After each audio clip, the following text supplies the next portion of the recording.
ಇನ್ನು ಮುಂದೆ ನಿಮ್ಮ ನೆಚ್ಚಿನ ಧಾರಾವಾಹಿಗಳ ಫುಲ್ ಎಪಿಸೋಡ್ಗಳು ಸನ್ ನೆಕ್ಸ್ಟ್ ಆಪ್ನಲ್ಲಿ ಮಾತ್ರ.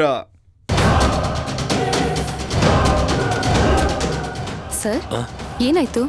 ಇಷ್ಟೊಂದು ಟೆನ್ಷನ್ ಅಲ್ಲಿದ್ದೀರಾ? ಏನಿಲ್ಲ ಸೇವಂತಿ, ಅದ್ಬಿಡು. ಟಾಸ್ಕ್ ಎಲ್ಲ ಹೇಗೆ ನಡೀತಾ ಇದೆ? ಅಯ್ಯೋ ಸರ್, ಸಖತ್ ಮಜಾ ಇದೆ ಗೊತ್ತಾ. ಸ್ಟ್ರಿಕ್ಟ್ ಆಗಿ ರೂಲ್ಸ್ ಮಾಡ್ಬಿಟ್ಟಿದ್ದಾರೆ. ಆ ಕಡೆಗೆ ಯಾರು ಹೋಗೋ ಹಾಗಿಲ್ಲ. ಈ ಕಡೆ ಪೂಜಾ, ಆ ಕಡೆ ಪ್ರಿಯಾ. ಓಹೋ, ಸರಿ. ನಿನ್ಗೆ ಯಾರು ಗೆಲ್ತಾರೆ ಅನ್ಸುತ್ತೆ? ನನ್ ಪ್ರಕಾರ ಅಂದ್ರೆ ಪೂಜಾನೆ ಗೆಲ್ಲೋದು. ಯಾಕೆ ಅಂದ್ರೆ ಪಾಪ ಅವಳು ಕಷ್ಟಪಟ್ಟು ರಾತ್ರಿ ಎಲ್ಲ ಅಡ್ಗೆ ಕೆಲ್ಸ ಕಲ್ತಿದ್ದಾಳೆ ಗೊತ್ತಾ. ಈ ಪ್ರಿಯನ್ಗೇನು ಬರೋದೇ ಇಲ್ವಲ್ಲ. ಬರ್ದೇ ಇರೋಳು ಹೇಗ್ ಗೆದ್ಬಿಡ್ತಾಳೆ ಹೇಳಿ? ಸೇವಂತಿ, ಅವಳನ್ನ ಅಷ್ಟೊಂದು ಲೈಟ್ ಆಗಿ ತಗೋಬೇಡ. ಅವಳು ಪೂಜನ್ ತರ ಕಷ್ಟಪಡ್ತಾಳೆ ಅಂತ ಅನ್ಕೊಂಡಿದ್ಯಾ?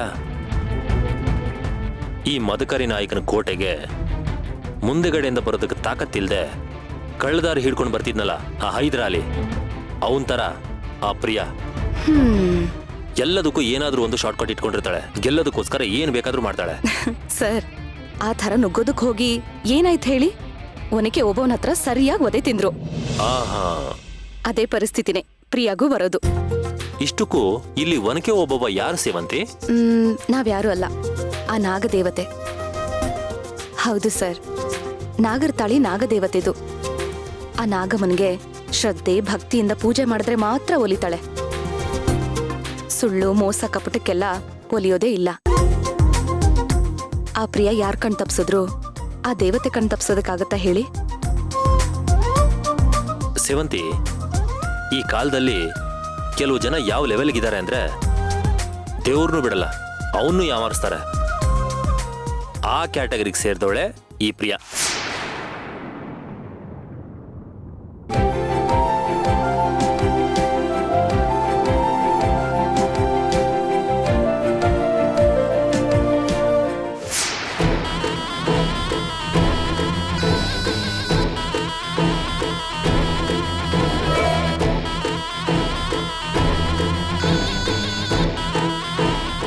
ಈ ಮನೆಯಲ್ಲಿ ಪ್ರಿಯಾಗಿರೋಷ್ಟಲ್ಲೇ ಯಾರಿಗೂ ಇಲ್ಲ. ನೀವೆಲ್ಲ ಗೆಲ್ಲೋದಕ್ಕೆ ಅಸ್ತ್ರನ ಉಪಯೋಗಿಸಿದ್ರೆ ನಾನು ಬುದ್ಧಿನ ಉಪಯೋಗಿಸ್ತೀನಿ. ನನ್ ಬುದ್ಧಿಯನ್ನು ಆಯುಧ ಮುಂದೆ ಯಾರು ಗೆಲ್ಲಕ್ಕಾಗಲ್ಲ.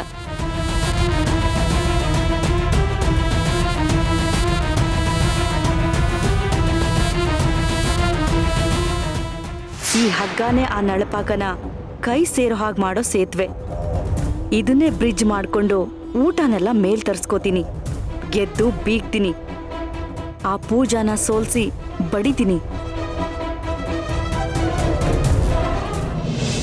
ನೋಡಿ ಸರ್, ಅವಳು ಯಾವ ವಿಷಯದಲ್ಲಿ ಬೇಕಾದ್ರೂ ಗೋಲ್ಮಾಲ್ ಮಾಡಬಹುದು. ಆದ್ರೆ ನಾಗರತಾಳಿ ವಿಷಯದಲ್ಲಿ ಮಾತ್ರ ಅವಳ ಆಟ ಏನೂ ನಡೆಯಲ್ಲ. ಬೇಕಾದ್ರೆ ನೀವೇ ನೋಡ್ತಾ ಇರಿ, ನಮ್ ಪೂಜಾನೇ ಗೆಲ್ಲೋದು.